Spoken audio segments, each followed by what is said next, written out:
100 రోజుల్లో 110 రోజుల్లో వచ్చిన కాంగ్రెస్ పార్టీ గురించి ఇన్ని చేశారు కదా.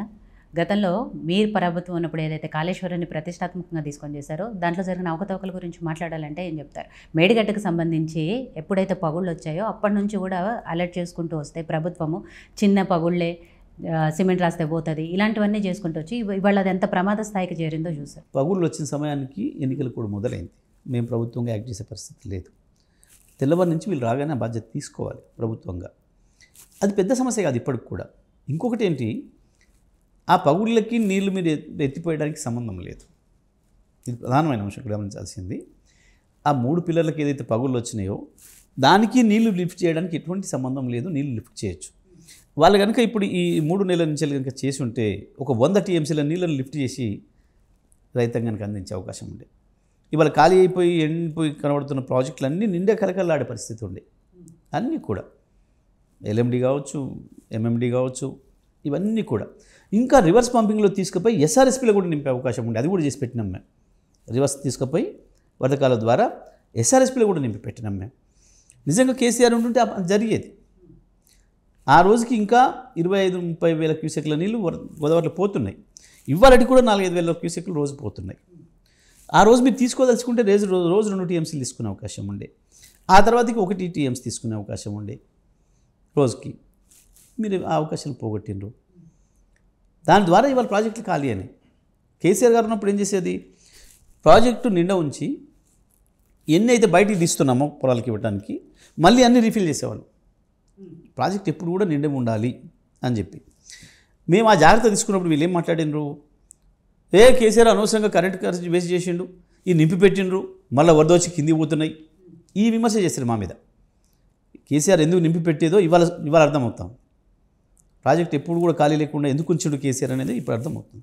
వాస్తవానికి ఎప్పుడు కూడా మన ప్రపంచంలో పెద్ద ప్రాజెక్టులన్నీ కూడా వర్షాలు లేనప్పటి కొరకే రిజర్వ్ చేసి పెట్టుకుంటారు. నీళ్ళని రిజర్వ్ చేసి పెట్టుకోవడం కొరకు, నీళ్ళని ఆపి పెట్టుకునే స్టోరేజ్ చేసి దాని కొరకే పెద్ద ప్రాజెక్ట్ కట్టేది దాని కొరకు. వీళ్ళకి ఆ జ్ఞానం లేదు, పరిజ్ఞానము లేదు, రెండూ లేని మూర్ఖులు. ఆ రోజు విమర్శలు ఎట్లే చేసిండ్రు, ప్రభుత్వంలోకి వచ్చినాకనైనా బాధ్యతాయుతంగా ఉంటారు అనుకున్నాం మేము. కనీసం అధికారులను అడిగిన తెలుసుకోవాలి, లేదా పూర్వ ప్రభుత్వ పెద్దలను అడిగిన తెలుసుకోవాలి. ఎప్పుడు కూడా రాగానే ఇటువంటి సిచ్యువేషన్ వచ్చింది మీకు కొత్త.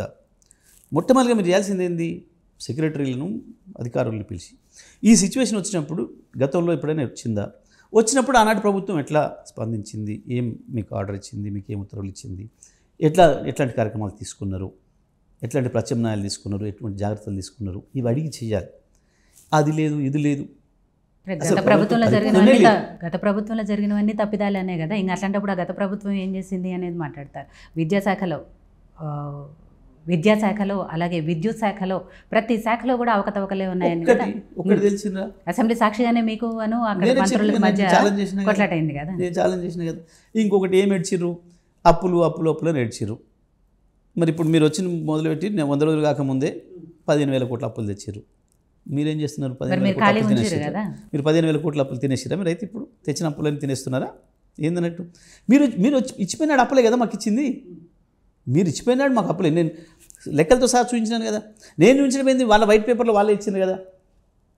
తెలంగాణ వచ్చే నాటికి 22,000 కోట్ల అప్పులతో ఉంది విద్యుత్ శాఖ అనే మాట ఇచ్చారు కదా. మరి మీరు ఇచ్చిన అప్పులే ఇప్పటికీ మొత్తం వడ్డీతో కట్టుకుంటారండి. 80,000 కోట్లయింది, 90,000 కోట్లయింది కదా. మీ 90,000 కోట్లే ఉన్నాయి, మా నిర్వహణ మంచిగానే ఉంది. మీరు ఇచ్చిపోయిన అప్పు నేను మీకే 20,000 బాకీ ఉన్నానండి. 10 ఏళ్ళ తర్వాత ఎంత అవుద్ది? 20,000 బాకీ 80,000 అవుద్ది కదా. ప్రభుత్వ వడ్డీ వేసుకుంటే కూడా 5 సంవత్సరాలు, గవర్నమెంట్ బ్యాంక్ వడ్డీ వేసుకుంటే కూడా 5 సంవత్సరాలకి డబుల్ అవుతుంది. 5 ఏళ్లకు 40,000 అయింది, 10 ఏళ్ళకి 80,000 అయింది. మీరు చెప్పిన లెక్క నేను ఒప్పుకున్నాను అసెంబ్లీలో. నేనేం కాదనిలే, శ్వేతపత్రాన్ని నేను స్వాగతిస్తున్నా అని చెప్పిన. పైగా మీరు ఇచ్చిపోయిన నాటికంటే ఆస్తులు ఎక్కువ చేసిన, మీరు ఇచ్చిపోయిన నాటికంటే 3 రెట్లు సరఫరా పంపిణీ వ్యవస్థల్ని మెరుగుపరిచిన, మీరు ఇచ్చిపోయిన దానికంటే 2 రెట్లు పైగా విద్యుత్ ఉత్పత్తి సామర్థ్యాన్ని పెంచడం, మీరు ఇచ్చిపోయిన దానికంటే విద్యుత్తును 24 గంటలు ఎక్కువ ఇచ్చినాం. మీరు అలా 5 గంటలు 6 గంటలు వచ్చడానికి కరెంట్ ఇచ్చి మోటార్లు గాలబెట్టి ఇళ్ళలో తగలబెట్టి నాశనం చేసిపోతే, ఒక మోటార్ గాలిపోకుండా, ఒక బల్బు గాలిపోకుండా, ఒక ఫ్యాను ఒక టీవీనో కాలిపోయిన కాంప్లైంట్ లేకుండా, ఇంట్లో రిఫ్రిజిరేటరో కుక్కరో ఇంకోటి పోయిందనే గ్రైండర్ పోయిందనే కాంప్లైంట్ లేకుండా నాణ్యమైన కరెంట్ ఇచ్చినాం. అది అవకతవకలా. మీరు వచ్చి రాగానే కాలబెడుతున్న మోటార్లు అవకతవకలా. ఏది అవకతవకలా? సరే, దాని మీద అప్పు మాట్లాడారు. అప్పు మీరు స్పష్టంగా కనబడుతుంది కదా.